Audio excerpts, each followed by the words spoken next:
Chairman member দ্বন্দ্বে উত্তাল বীরগঞ্জ উপজেলার নিজপুর ইউনিয়ন।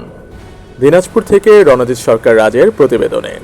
দিনাজপুর জেলার বীরগঞ্জ উপজেলার নিজপাড়া ইউনিয়নের চেয়ারম্যান আনিসুর রহমান আনিসের সাথে ওই ইউনিয়নের ৪ নং ওয়ার্ড মেম্বার আবু হানিফের দীর্ঘদিন থেকে বিরোধ চলমান রয়েছে। বিষয়টি বীরগঞ্জ উপজেলা প্রশাসন ও উপজেলার সর্বস্তরের মানুষ অবগত।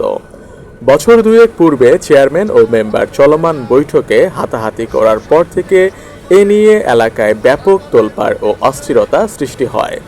তৎকালীন উপজেলা প্রশাসন এবং রাজনৈতিক ব্যক্তিদের হস্তক্ষেপে শান্তিপূর্ণ আপস মীমাংসা করা হলেও প্রতিহিংসার আগুন যেন থামছেই না। গতকাল ২৬শে জুন সন্ধ্যার পর কলসিবাজার সংলগ্ন হানিফ মেম্বারের বাড়ির পাশে জমিজমা সংক্রান্ত বিরোধ মীমাংসার জন্য বৈঠক বসে। এ সময় হানিফ মেম্বার সেখানে ইউপি চেয়ারম্যান আনিসুর রহমান আনিসকে চলমান বৈঠকে অশ্লীল ভাষায় গালাগাল এবং শারীরিকভাবে লাঞ্ছিত করার জন্য ধেয়ে আসে বলে জানায় চেয়ারম্যানের সমর্থকরা।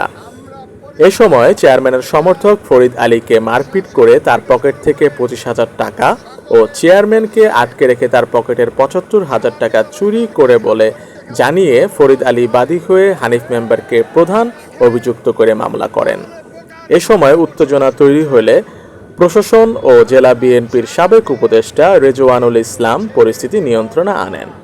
পরবর্তীতে রাতে পুলিশ অভিযুক্ত হানিফের বাসায় অভিযান চালালেও তাকে গ্রেফতার করতে সক্ষম হয়নি।